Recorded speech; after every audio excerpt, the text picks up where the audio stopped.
Good morning.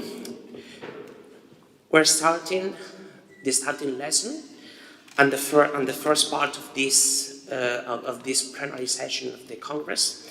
So the first interventions will be for the chairman of the International Association of Applied Economics, Professor Montero. The floor is yours. Thank you very much, Javier.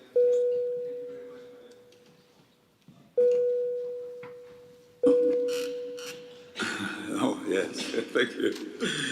Thank you very much, Javier. I'm only going to talk for a minute because this is not the time for my words. This is Kydland's time. I'm only want to say that today is a very happy day for all the members of the International Association of Applied Economics, ASEPELT, and especially for me.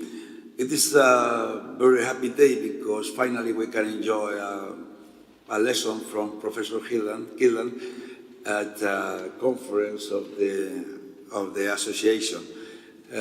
Therefore, today is a day to enjoy, and a day to learn, and a good occasion to learn. The pandemic prevented Professor Kydland from joining us last year in the conference we organized at the University of Jaén, but this year it hasn't been able to stop him, and Professor Kydland is here, and we are very lucky and very happy to have him here. I hope this is not the last time Professor Kydland is in one of the activities organized in the framework of our association. So that's I only want to say, Professor Kydland, thanks, a million thanks. It will be a great honor for us to learn from your opening session on economic policy and the growth of nation in this impressive auditorium. Professor, now I'm going to thank in Spanish Exponential Education for its financial support for all the activities we organize, only for 2 minutes. Don Julio Fidalgo Lobo, presidente y fundador de ASEPELT, Julio. Muy brevemente, muchas gracias por tu apoyo continuo a nuestra asociación desde hace ya algunos años. Como todos ustedes pueden haber visto en toda la promoción del Congreso, en el programa, etcétera, etcétera, esta no es la lección inaugural, esta no es la sesión inaugural, es la sesión inaugural Exponential Education, y ello implica que ha sido financiada por esta compañía educativa de excelencia, ¿no? Y te estamos muy agradecidos. Quiero, como también ustedes saben, para los que lo sepan, desde hace un tiempo también Exponential Education colabora con ASEPELT con un maravilloso premio, el premio Exponential Education ASEPELT para el mejor artículo científico de no graduados, que entregaremos este año junto con sus correspondientes accesos, como siempre, en la cena de gala, que es un gran premio, no solo por su dotación económica, que son 1.000 euros, sino porque también financia el viaje, desde donde quiera que vengan los finalistas, el alojamiento, la manutención, la placa de reconocimiento, etcétera, etcétera. Y bueno, para todo eso se necesita dinero y gracias a Dios pues lo tenemos gracias a Exponential Education. Así que hoy no tengo tiempo para más, para agradecerte todo lo que te tengo que agradecer, pero muchísimas gracias por tu constante apoyo y te digo lo mismo que al profesor Kydland, que espero que podamos ir contando con tu apoyo en el futuro, porque es ridículo no decir que sin el apoyo financiero no se pueden hacer las cosas y es absolutamente necesario. Y esto es todo lo que quiero decir porque no es el tiempo importante para el profesor Kydland. Thank you, Professor Montero, for this presentation. The second one is Mr. Julio Fidalgo Lobo, the founder of Exponential Education. The floor is yours. Thank you.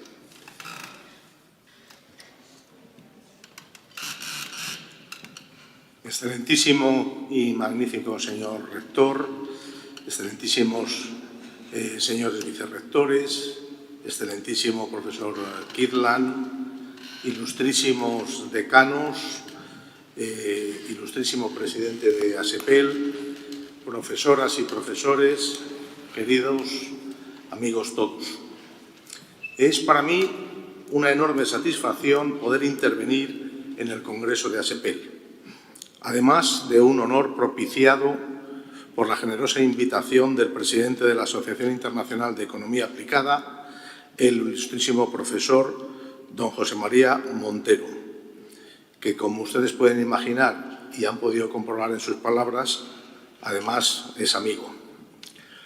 La Asociación Internacional de Economía Aplicada, con una dilatada y brillante actividad investigadora, docente y profesional, desarrollada desde ya un lejano 1986, fecha en la que se constituyó en España, ha contribuido de manera decisiva en diferentes materias tales como la economía española, la estadística, econometría, política económica, empresa, sector público, economía internacional, matemáticas, estadística, etcétera, con una ingente labor investigadora, docente y de colaboración con el mundo empresarial y profesional.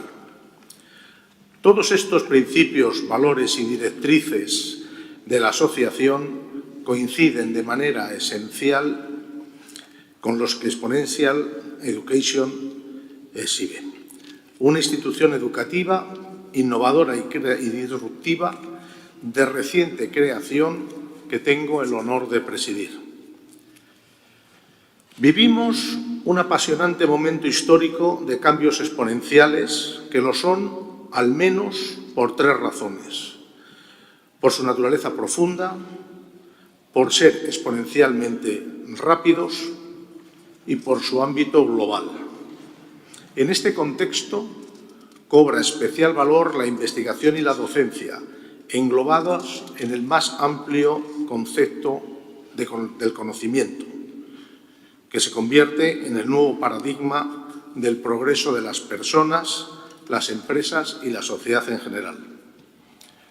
Todo ello acelerado por el formidable catalizador que es el trepidante avance tecnológico.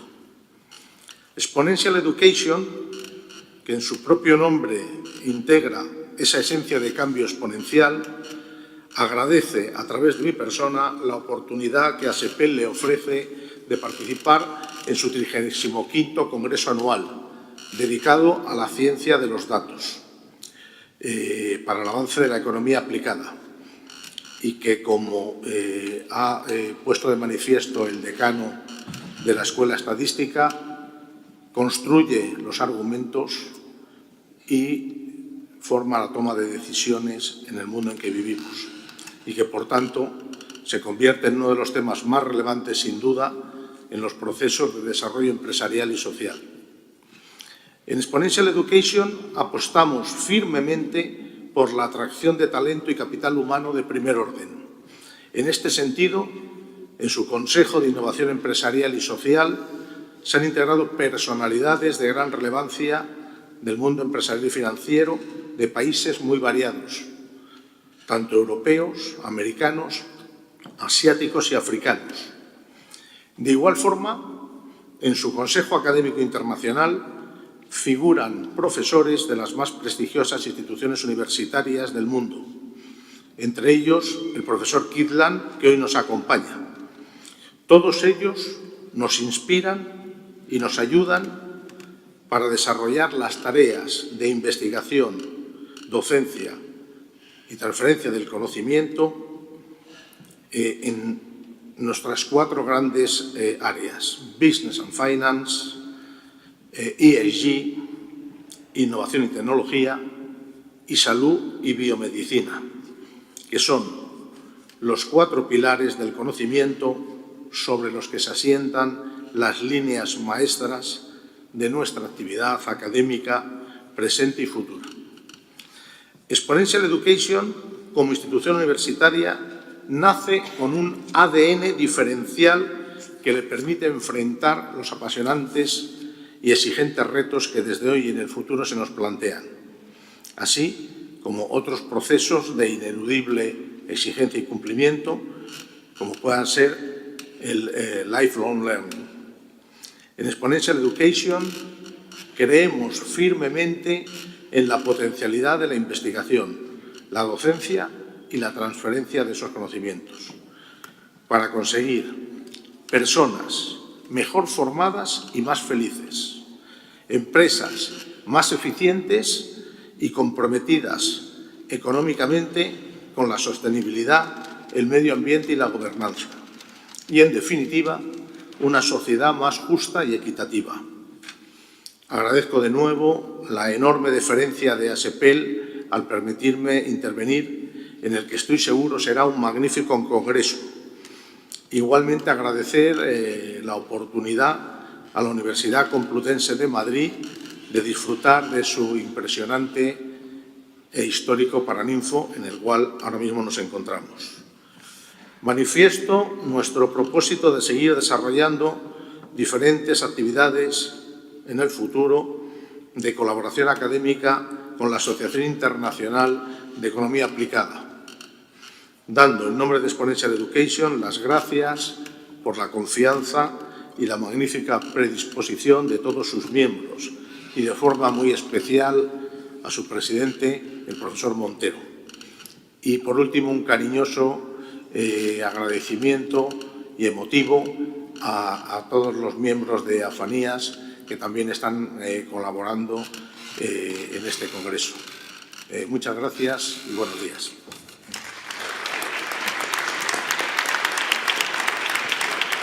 Thank you very much, Mr. Fidalgo, for this speech. The third one is the presentation of Professor Kydland. It will be in charge of Professor Yochanan Shachmurove. So the floor is yours. Thank you. Okay, good morning, everyone. Nice to be here. I appreciate the accommodation, and I thank José, María, and everyone here for being here. My job is more or less to introduce Professor Finn Erling Kydland. Professor Kydland is going to talk about economic policy and the growth of nations. And he is now Jeffrey Henley Professor of Economics from the University of California, Santa Barbara. And his BA is from the Norwegian School of Economics and Business Administration. So you can see that you can come from a small country and still get, the important prize of the Nobel. His PhD is from the Carnegie Mellon. And I met Finn almost 50 years ago. So again, talking about luck, in 1976, 1977, Finn came from Carnegie Mellon, visiting the University of Minnesota. University of Minnesota at the time, Sims Sergeant Prescott came later, a year later. Sims Sergeant Leo Horowitz were around, and Wallace, which I think is the next one that somehow we forget about his contribution to economics. And it was the group that really, Lucas was in Chicago, but he visited many times. Bob Lucas was a professor in Chicago at the time. And he was also, interestingly, talking about luck and whatever coincidence. Bob Lucas was a teacher at Carnegie Mellon when Professor Kydland was a student. So you can see how life is bringing us together in some respect. And I kept, for almost 50 years, we kept the relationship. We were together in the Global Finance Conference in Brazil many, many years ago. We were also in California. We visited the national parks and so on. So again, you can be at the top of the profession on the other hand, and on the other hand, be friend and mentor, a former student and keep in touch with them, which is very important. Going back to what is important, I think, is the fact that you need solid foundations in statistics, in education, in mathematics, because that's, the entrance fee in order to understand and to talk about the important issues in economics, which are how economic policy can affect and maybe reduce the fluctuation in business cycle, how we can talk about the growth of nations. Finn today is also the director of Laboratory for Aggregate Economics and Finance at University of California, Santa Barbara. He's a professor as an adjunct at the Norwegian School of Economics, so he's keeping his relationship back with Norway. He's research associate at the Federal Reserve Bank of Dallas. So you can see again the combination between policy and writing papers. A year ago, he was presenting in my seminar at the City University of New York his recent paper, and he published last year a paper in one of the leading papers so the name of the paper is Monetary Neo-Keynesian Mortgages and the New Keynesian Model with Carlos Garcia and Roman Susek in Journal of Economic Dynamic and Control. So you can see that for many, many years, Professor Kydland is presenting papers and writing papers, and most importantly, I think, working with former students and motivating them. So it's really a great privilege to be here and to introduce really someone who I think is a friend.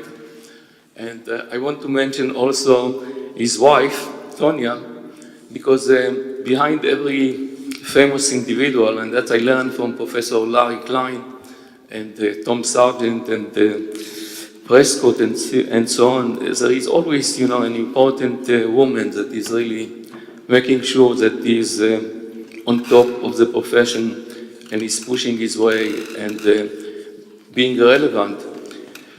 Now, talking about relevancy, I think Finn was one of the first to talk about the fact that we need to talk about fiscal policy and monetary policy at the same time, and we need to think about the economy as dynamic, taking into account rational expectation, taking into account what people perceived about the future, rather than looking only backward.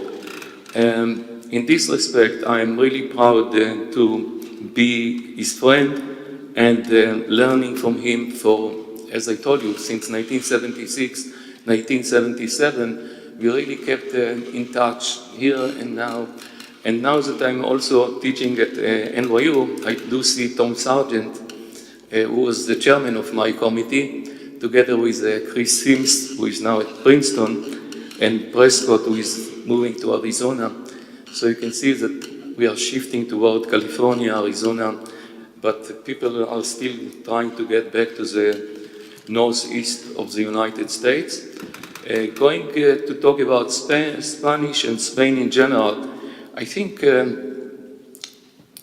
we are moving towards going back to Europe. So I think if you have the right education, if you know your way of R and whatever, Python and Julia, for example, that I'm not sure many of you are familiar with, and so on, all of those education that are required in order to write papers today in economics and business.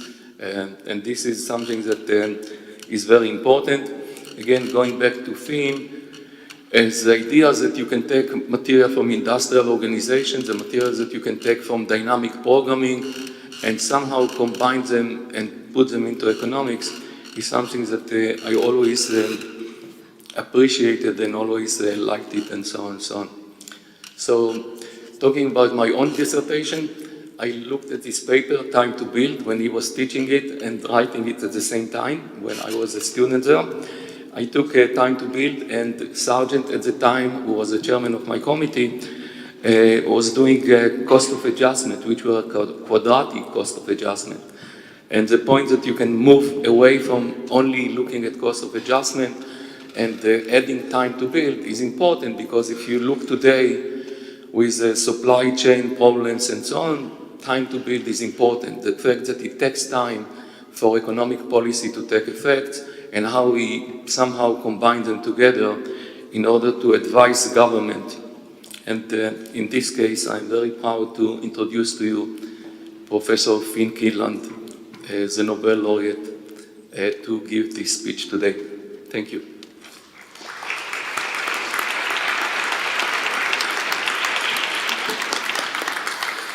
Thank you so much, Professor Shachmurove, for this presentation. Now it's the time to listen the lecture from Professor Kydland, named as Economic Policy and the Growth of Nations.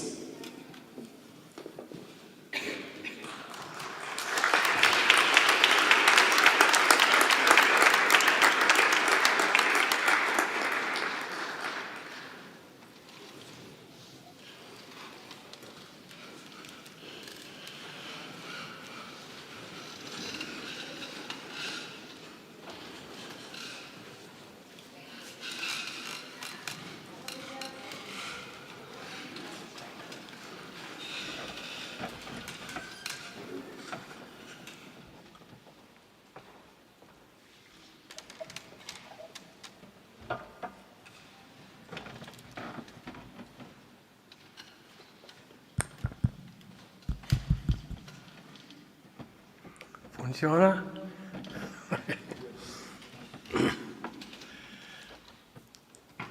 Buenos días a todos. I'm especially happy that ASEPELT has arranged for me to be in Madrid for 2 or 3 days, mi ciudad favorito en el mundo.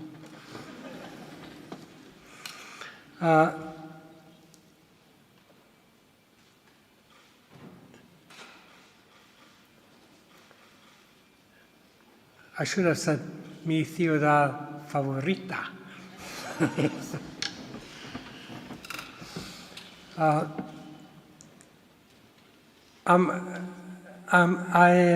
have always loved to be in Madrid, and Tanya and I have come here probably 2 or 3 dozen times. Now, in terms of my talk, you saw the title, I can barely read it, about the economic policy and the growth of nations.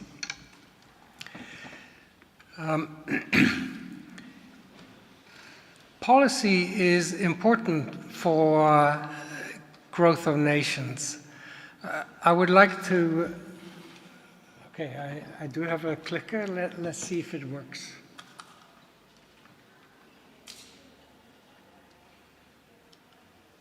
Oh, fantastic.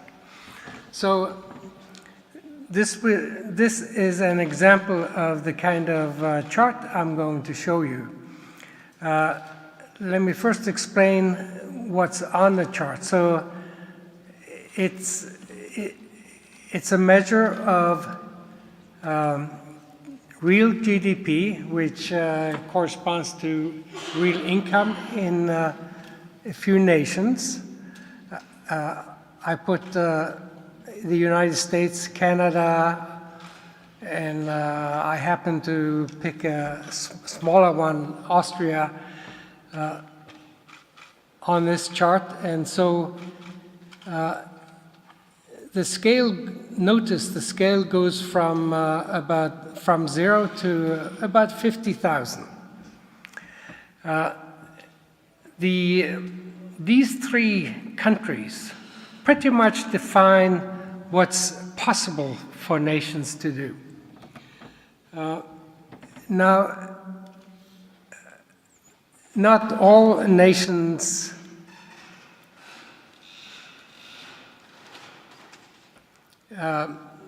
do equally well. And one of my themes has been, after the famous book by a French economist, Thomas Piketty, who pointed out that the extent of inequality has been growing in several nations. Piketty focused on the United States, on France, France's home country. I included in this picture some smaller countries, like the country that really grows fast here in that picture is Korea. Korea is an example of a successful growing country.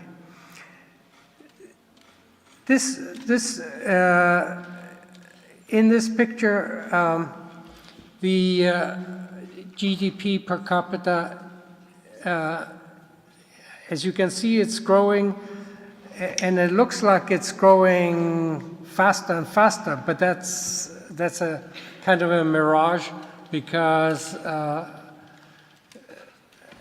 naturally, even if a curve grows at a constant rate, it will look like it's growing faster and faster.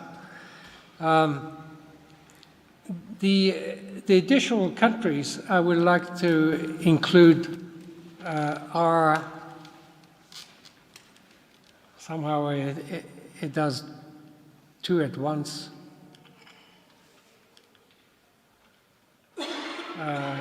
Let's see.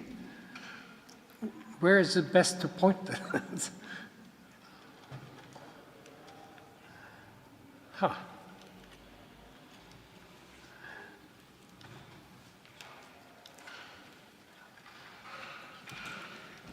Oh, there we go. Okay, fantastic. Now that we have the technology figured out. So in this picture, I've added some Latin American countries: Chile, Argentina, and one more country.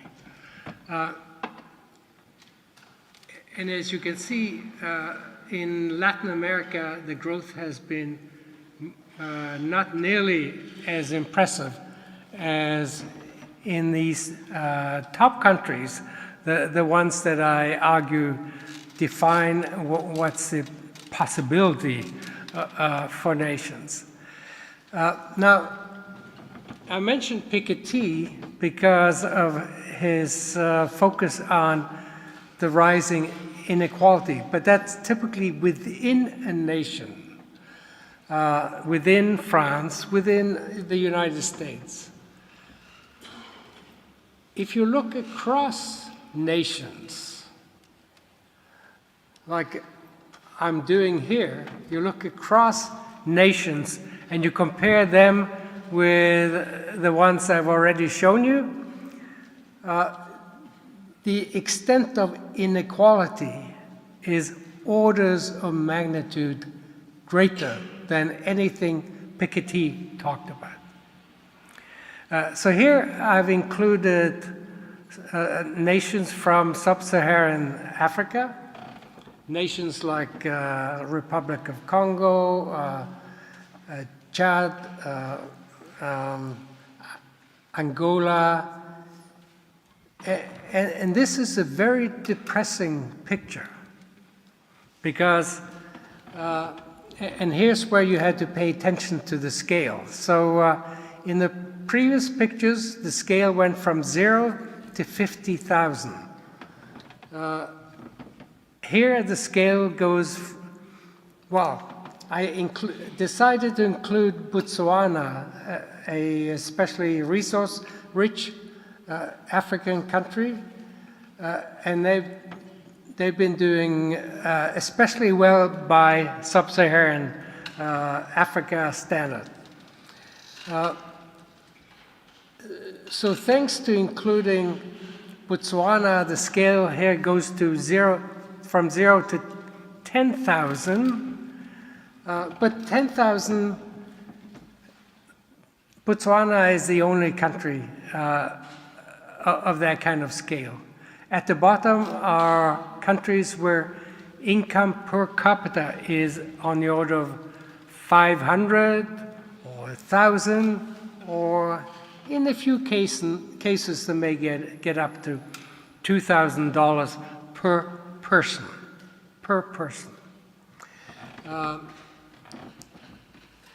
That is, you could say that's depressing, and that's why I stand behind my my claim that the extent of inequality across nations, as opposed to within a given nation, across nations, is orders of magnitude greater than anything Piketty was talking about.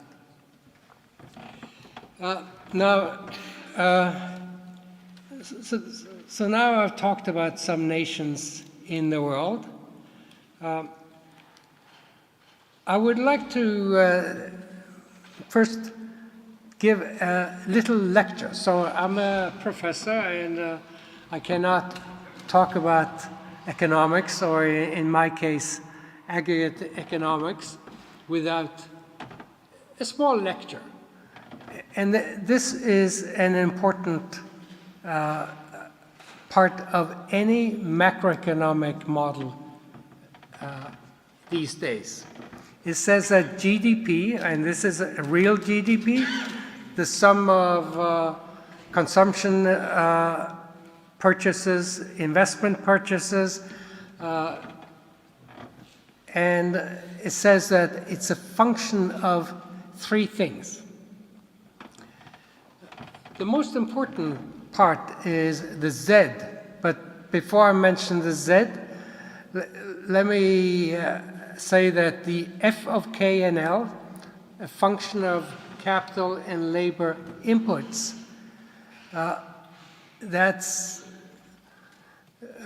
so K is the sum of all the factories and machines in a given nation at time t.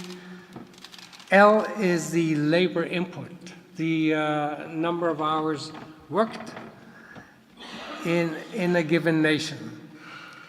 Now, L, in a well-functioning economy, should be growing, but because it's mostly consisting of the number of people, it's constrained by the population.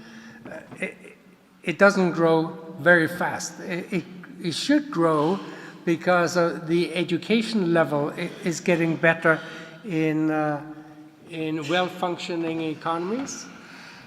And workers learn by doing, and so on. So that would be built into the extent to which L, the labor input, has the potential at least to grow somewhat. But K is the sum of factories and machines, and the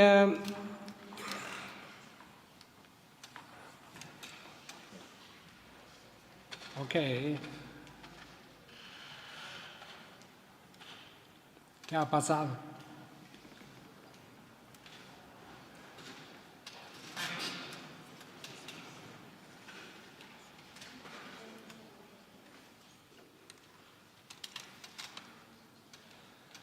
Okay.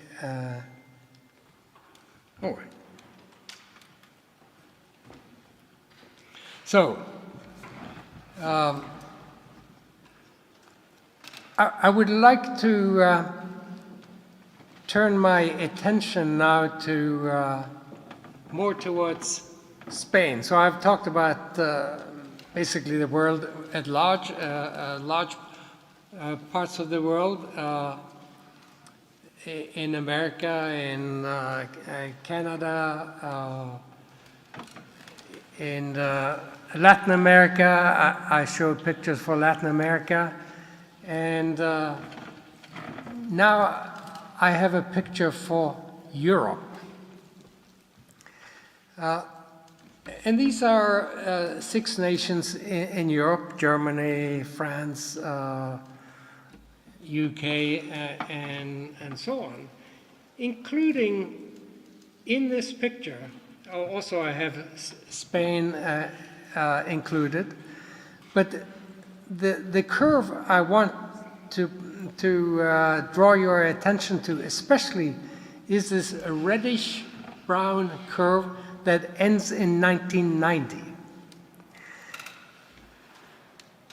That curve is for the nation of Ireland.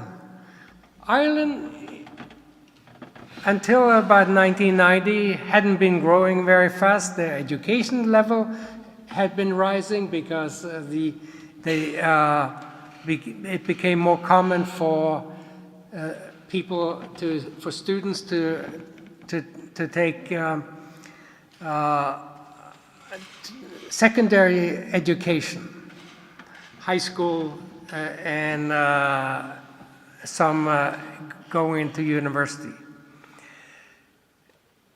So until 1990, Ireland hadn't done very well. In 1990, Ireland did something spectacular. They decided, or they told potential investors in Ireland, if you set up shop in Ireland, whether you're a foreign or domestic company, these will be your tax rates. These will be your tax rates, not just in 1992, 93, and so on, but all the way to 2005. So for the next 15 years, they did their best to make tax rates. These tax rates were not particularly high, to make them certain. And that's an important aspect of investment behavior. You react to you react to tax rates, but if you are uncertain what they will be in the future, their positive effect will not be nearly as great. So let's see.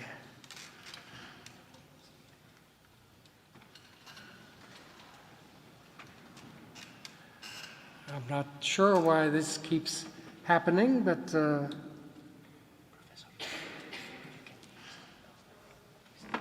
oh, okay. Okay, very good.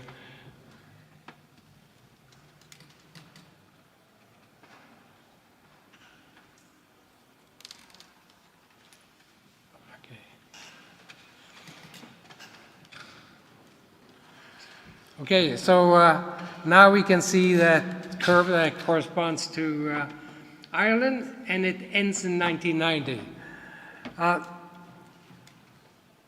In the next 15 years, GDP per capita, remember this is per person, GDP per capita more than doubled. It went from about 16,500 per person to on the order of 33,000 per person.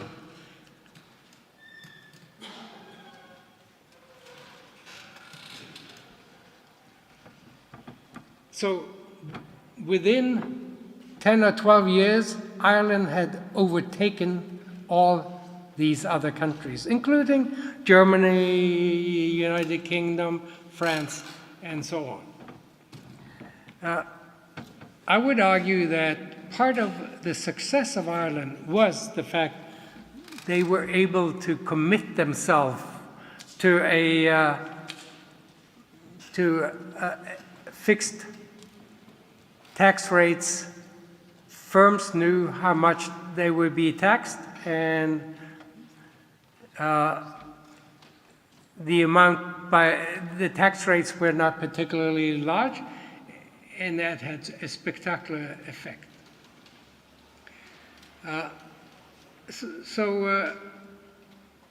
Let's see. So I want to go back to this function here. It says GDP equals Z. Z is the technology level.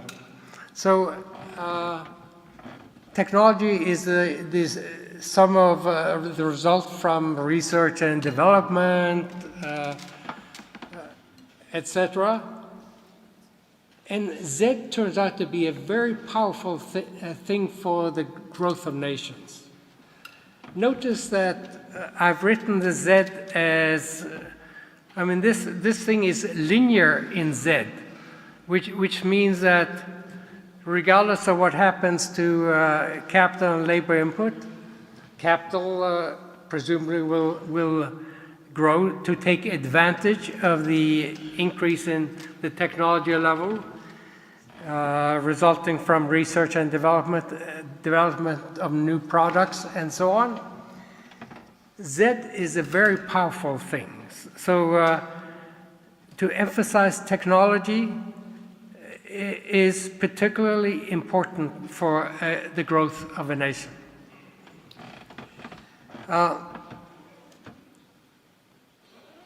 But also, as I already pointed out, as in the case of Ireland, the certainty about what the future tax rates will be.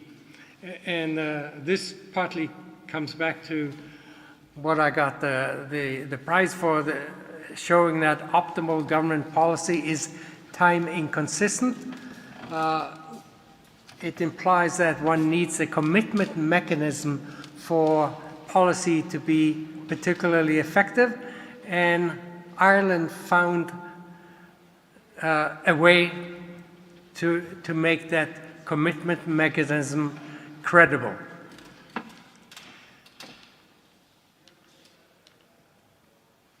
And here's the result. Ireland jumped from, as you can see, its real GDP per capita doubled in about a dozen years.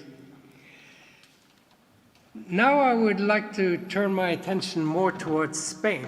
You probably like to hear me say some about Spain. These are pictures for Spain, Portugal, and let's see, Spain, Portugal.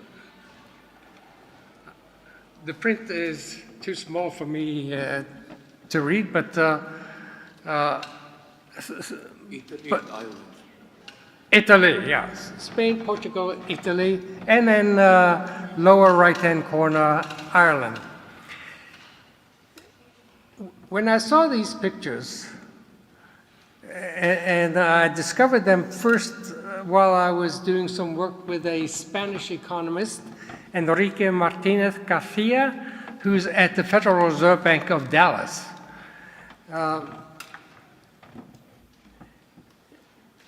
These pictures were a big motivation for the research we have done.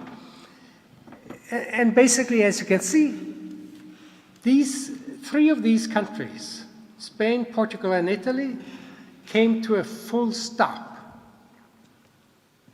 in the late 1980s or early 1990s. When I saw these pictures, I was astounded. I mean, how is this possible? And through the research with Enrique, we have made some progress in understanding why this happened. You could.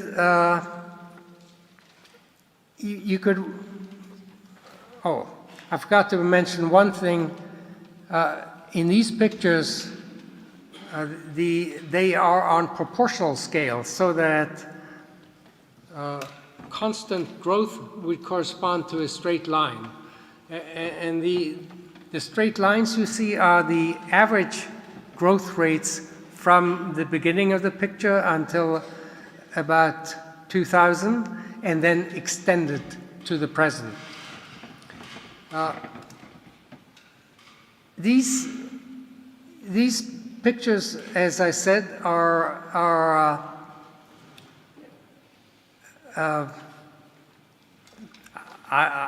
I would call them astounding. I mean, how is it possible that growth can come to a full stop in any nation like Spain, Portugal, or Italy?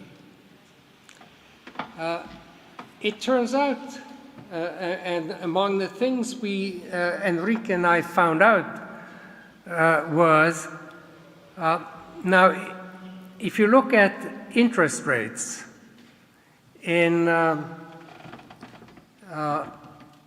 any nation, interest rates will be the sum of a real interest rate plus an inflation expectation premium.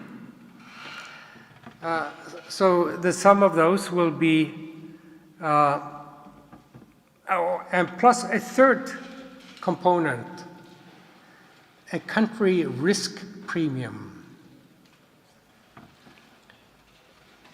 It turns out this country risk premium is a big factor in our research for reasons I could go into if I gave a longer lecture, which I would love to do, but here we're seeing growth come to a full stop, and even if we do these pictures in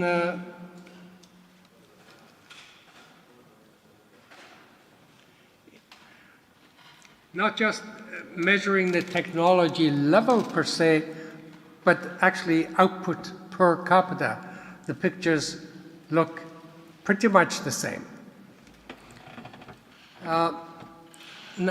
Now, why could this be? I got some insight on this by pure chance. I've been going to Valencia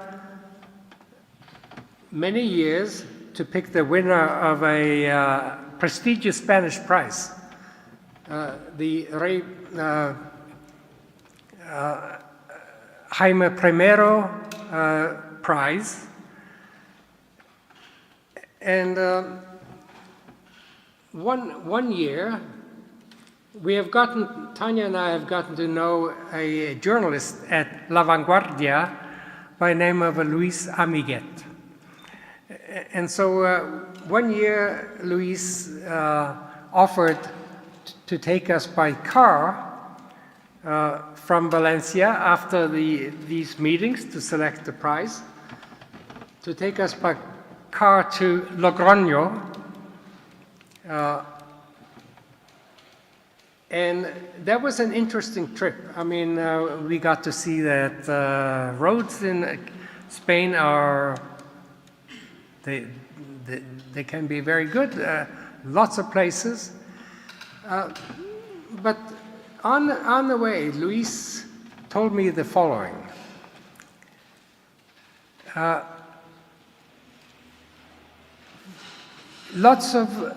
Most provinces in Spain wanted their own airport.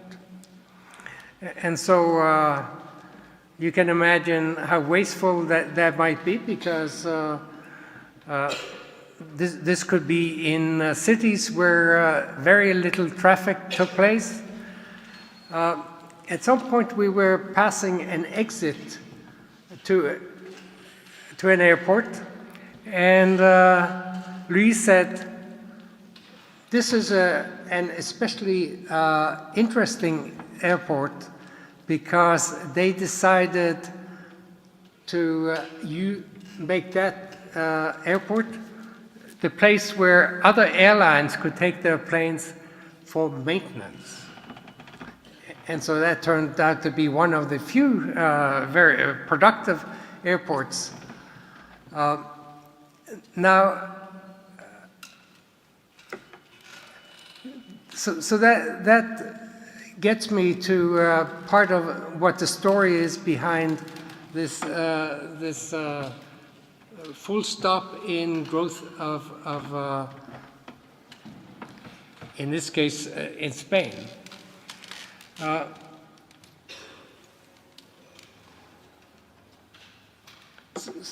So this is an interesting picture. It shows the value added in two sectors: the tradable goods sector and the non-tradable goods sector. So tradable goods will be the type of goods that face lots of competition. It could face competition from abroad, but there's an incentive to be productive in the tradable goods sector. In the non-tradable goods sector, and that was part of the insight we got from the trip with Luis Amiguet, in the non-tradable goods sector, first of all, you can see the two sectors used to be about the same size. If you go back before 1980, they about same amount of goods in the tradable goods sector as in the non-tradable goods sector. Then, over the years, until about 2010, the non-tradable goods sector kept growing as a share of total value added. So by about 2010, non-tradable goods, about 2/3 of total value added, and the tradable goods sector, only 1/3. That doesn't have to be bad. I mean, there are certain things that go into the non-tradable goods sector that people find valuable. But if we look at the degree of productivity in the two sectors, we start to see why this development was a bad thing. So now I apologize for the two extra curves, the red and the, I guess it's green, because the curve to pay attention to is the blue line. So this is a picture of productivity in the tradable goods sector. So if we start with, let's say, 1980, and then we go to the closer to the present, productivity in the tradable goods sector more than doubled. Went from an index of 100 to well over 200. If we look at the non-tradable goods sector, so again, if we start with about an index of 100 in 1980, in the case of the non-tradable goods sector, it barely grew at all. Maybe on the order of 1% per year or something like that. So that's part of the story, as Enrique and I discovered, about why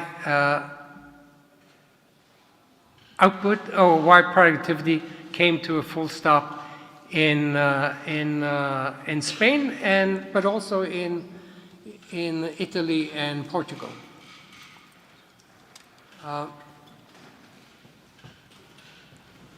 Now, let me see. Oh.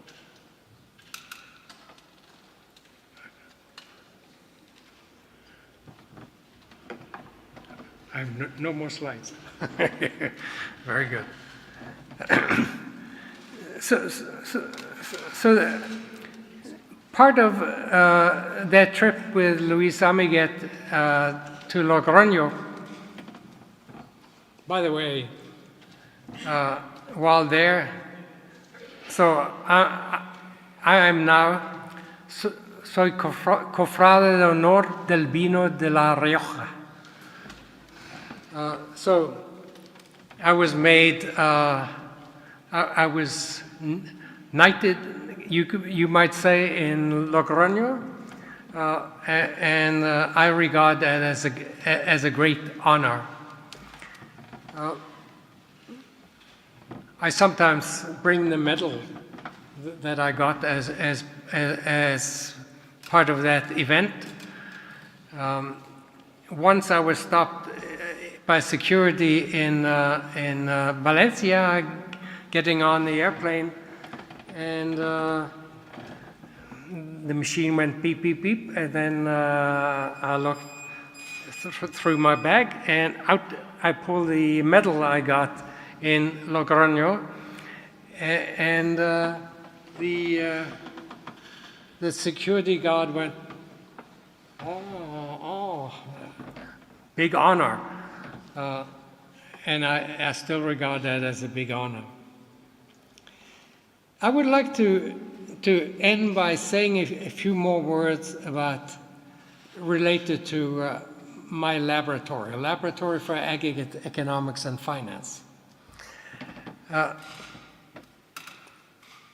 I abbreviate it LAEF, pronounce it LAIF, like the great Norwegian explorer Leif Erikson, who was the first European to discover America.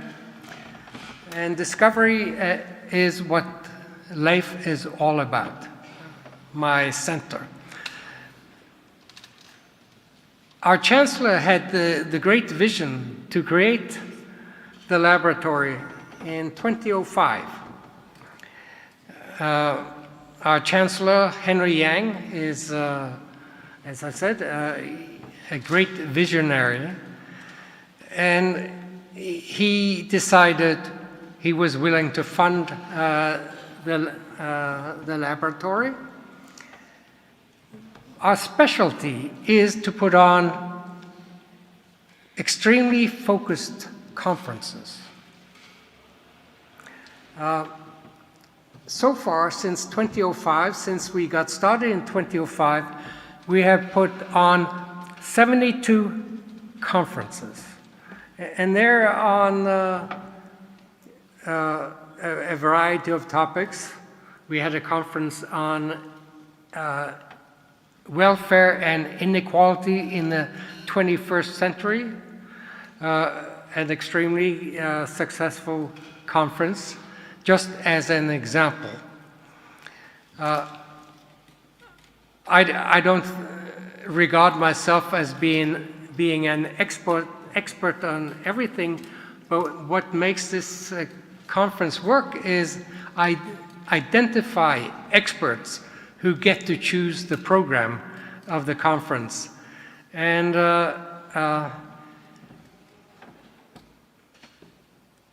as a consequence of having organized 72 such conferences, we have now had on the order of 1,400 researchers come to these conferences. We put up, after every conference, we put out a newsletter called From the Lab.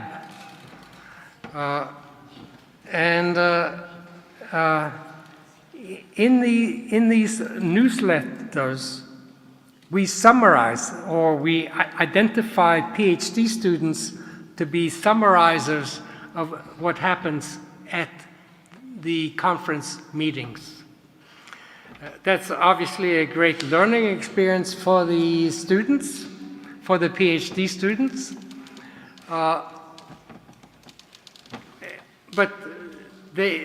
we have found that they do a fantastic job in making these summaries.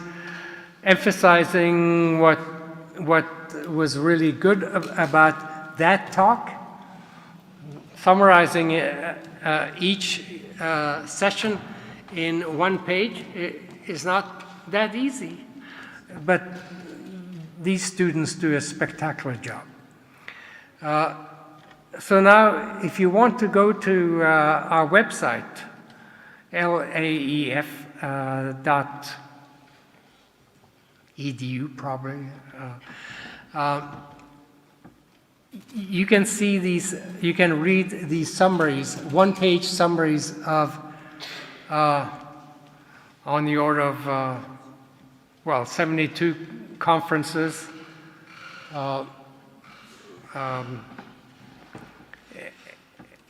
and in each conference there could be 12 presenters. I'm especially grateful to ASEPELT for being willing to organize this whole trip, including our trip to Vigo on the 5th, 6th, and 7th of July. So there we will organize the 25th anniversary conference of what we call the Vigo conference, but it's actually a conference on dynamic macroeconomics. The driving force behind this conference has always been Timothy Kehoe, who, by the way, both Timothy Kehoe and I have been interviewed by Luis Amiguet for their back page, the back page of La Vanguardia, called La Contra. We have both been interviewed by Luis Amiguet. Once, in fact, while we were in Cuba, on a trip organized to Cuba, and Luis, while we were there, he interviewed me, full page, being in Havana. Now, so we'll be in Vigo, and what's especially important about this conference in Vigo is it's an opportunity for finishing PhD students, and in a few cases, the beginning assistant professor, but mostly PhD students, to present their research in front of 6 or 7, I would say, seasoned professors, of which I'm considered one. But Tim Kehoe, as I said, has been a driving force behind that conference. Another Spanish economist, Victor Rios, tends to be especially helpful to the students. Victor has this ability to really home in on what the problem could be about the paper. And so we very much look forward to the being able to be present at these presentations, and to the best of our ability to help guide them in their future research. And it turns out that over the years, many of these students who have presented in front of these seasoned professors, they have gone on to become well-known. They're often Spanish. I mean, I would say about 2/3 of the presenters are Spanish, but there's also an occasional German student or two presenting, and there could be one from the UK, but mostly Spanish. And so that's what we look forward to doing in 5th, 6th, and 7th of July. Naturally, we also engage in other activities, like one night we cook up some brew that we use to scare away the witches in Galicia. As we all know, witches are prevalent in Galicia, right?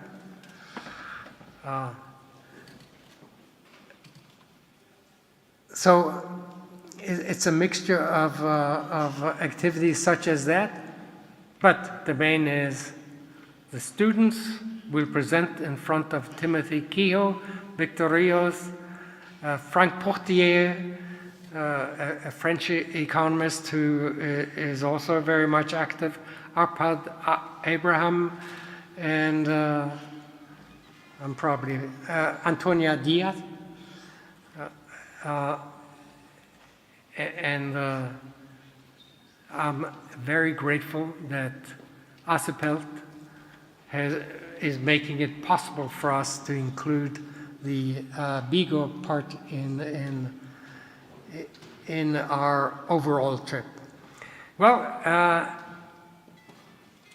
I would like to end by thanking you all for your attention.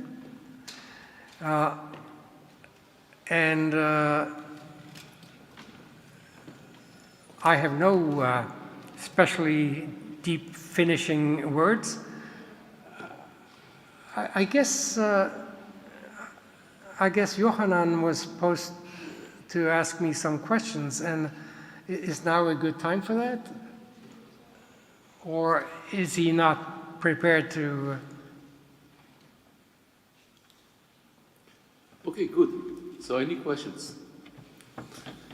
Student, faculty? Thank you so much, Professor Kydland. So we have a few minutes for one or three, or two questions, sorry. So if you let me make the first question from the associates of ASEPELT, of the International Association of Applied Economics. During the COVID crisis, there have been economies that have destroyed potential GDP, as it is the case of Spain. What possible measures, you are a great expert in economic policy, what possible measures should be taken to recover this lost potential GDP? Thank you. So in many places, budgets came under pressure, and so at times a government or maybe a province or whatever would be tempted to try to cut back on something. The one thing you must not cut back on is education. So education has to be the most one of the most important aspects of what makes nations grow.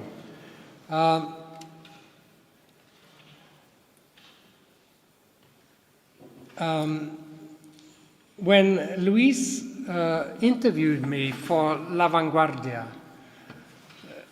it was soon after the pandemic had hit, and he asked me what I thought were the most important factors. And I expressed worry about human capital. So human capital is people's ingrained ability due to their education, to having learned by doing, perhaps, and so on. And so human capital, you don't want to lose your human capital. And part of it has to do with the ability to find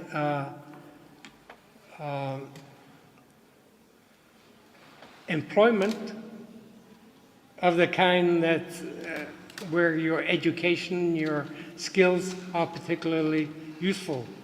And so when Luis interviewed me after the pandemic, that was my main concern. I mean, Spain doesn't want to see their engineers move to Germany, for example. That would be an example of an important loss of human capital from the point of view of Spain or any given nation regarding similar kinds of activities. So that would be an issue. I was warned that you would ask me about the extent of inflation that we've seen spring up in recent 2 or 3 years. Inflation is mostly the result. I mean, inflation is defined to be a continuing rise in the price level. Not just the blip, but the continuing rise in the price level. So most of the time, inflation is the result of governments, I could say, printing too much money. In the United States, which is where I've seen the data, the extent of the growth of the broad money supply has been on the order of 10 or 12% per year over at least a 3 or 4 year period. There's no way one can see those kinds of growth rates in the broad money supply without it resulting in a rise in a continuing rise in the price level. And that's exactly what we've seen in the United States, but perhaps also in other countries. Maybe it is the case of the Euro area or the UK or some of the Western countries that expand a lot the money supply in the last 10, 12 years. Let me make you the last question. It is related to a possible comparison. Sorry, I missed what? Yeah, that is the last question.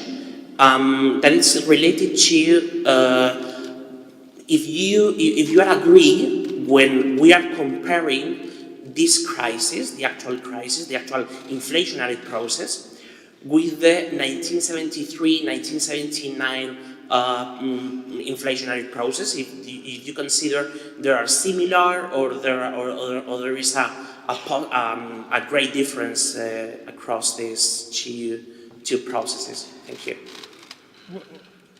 Well, the one in the 70s was more severe than anything we've seen recently. But they are similar in one respect, and that is they were associated with exceptional high growth of the money supply.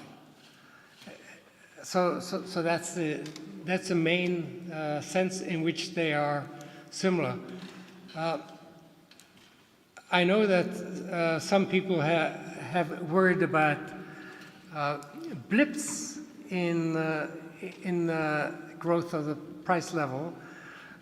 Those blips could come about for various reasons, usually for very short-run reasons. And so I would not be as worried about those kinds of blips as I would about the longer-run phenomenon of the money supply growing steadily over a number of years, because in that case, that's something that's likely to be present also for a number of years. So in my view, it's really the long run that matters the most, and I'm less worried about short run blips. Very good. Thanks a lot, Professor Kydland, for this lecture. So that is the end of the session. We have a short coffee break in the... sorry. Oh, okay. I want to... Yes, a short question, please, Small from question. the audience. For this one. Okay. You have... Okay. Hola. Okay. Professor, thanks so much for your conference. So you gave us a picture of probably why Spain and some other countries in Europe lagged behind Ireland, for example, in recent decades. And you showed us the picture of Latin American countries, which is stagnant in some countries, some of them, or the improvement in the standard of living has been really poor. Why do you think that was, in your opinion, and if you see any changes in the last years that can probably give us a better future, better perspective for that region? Thanks. So you're asking especially about Latin America? Like, Latin America and probably... Argentina. Exactly, yes. So Argentina happens to be a country I have studied quite a bit, along with an economist who then used to be at the Federal Reserve Bank of Dallas, but he has since moved to SMU, Southern Methodist University. His name is Carlos Zarazaga. Argentina, and I happen to be in the middle of a research project now with Carlos Zarazaga and Marek Kapička, a Czech economist. So we already have a draft of a paper, and the focus is on the lack of commitment in the case of, for example, Argentina. Lack of commitment to good economic policy. Argentina has been notorious for bad bad, especially monetary policy, and I'm not sure to what extent I should be optimistic that they will improve very much. Our research suggests the ability to commit is a tricky thing. It's something that's not guaranteed, and a country such as Argentina is more susceptible to the lack of commitment mechanisms that are required in order for economic policy to be guaranteed to be successful in the long run, like Ireland in my example. Okay, so the last question was asked here, so please the microphone for him. Thank you.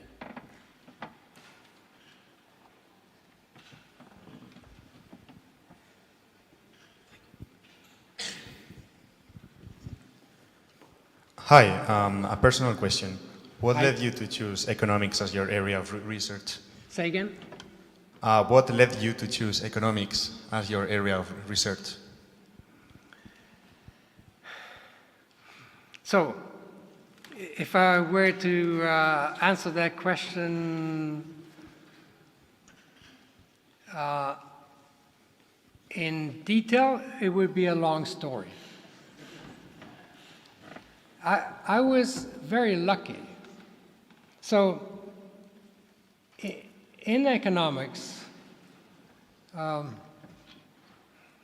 as we always emphasize at Carnegie Mellon always would make sure that students were tooled up. They had the right tools in order to do economic analysis, especially to do dynamic economic analysis, because I sometimes tell students all the interesting phenomena in macroeconomics are dynamic. They're intertemporal. They're about things happening over years. So when I was an undergraduate at Norwegian School of Economics in Bergen, I happened to take a course from a professor by the name of Sten Tore. Sten made sure, I took a course from him, and what we learned was dynamic programming. I wrote my first Fortran program as an application of dynamic programming when I was a second-year undergraduate. So Sten has always, I have always regarded him as my mentor. He was also the reason I went to Carnegie Mellon as a PhD student, because he went there on leave of absence, and I basically followed him to Carnegie Mellon. And Carnegie Mellon also has that philosophy of teaching the students the tools, especially dynamic programming, which is the key technique we use in macroeconomics. So I would say that having gone to Carnegie, having taken that course from Sten Tore and having gone to Carnegie Mellon are a big factor in the fact that I turned out to do reasonably well in my profession.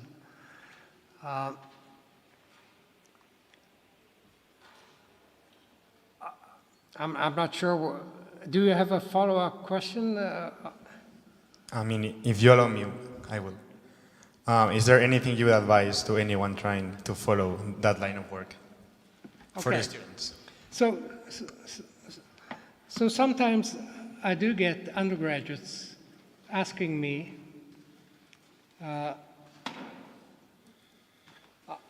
or saying, I would like to become a research professor.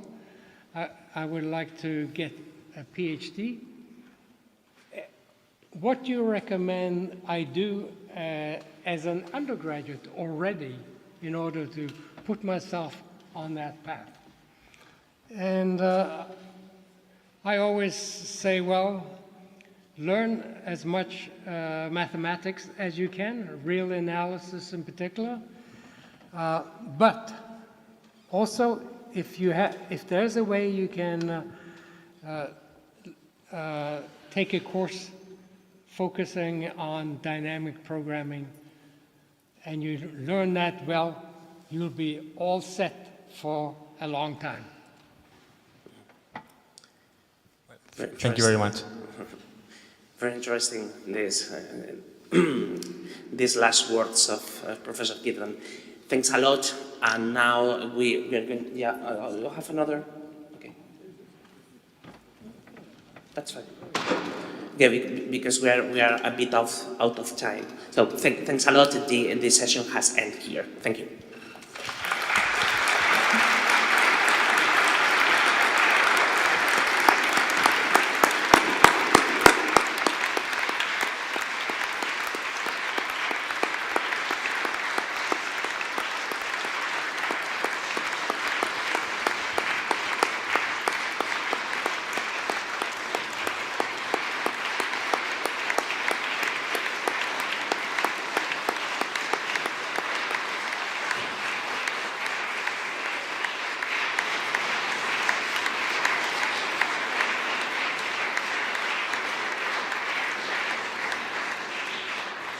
Bueno, ciertamente vamos con algo de retraso, pero merecía la pena. Así que lo que vamos a hacer es retrasar media hora todo el programa.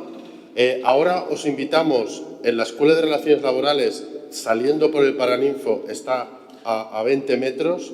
En el patio hay puesto un café. A las autoridades académicas, a los miembros del Consejo Ejecutivo y a todos los ponentes de la mesa siguiente, os pedimos que nos acompañéis por aquí y los demás.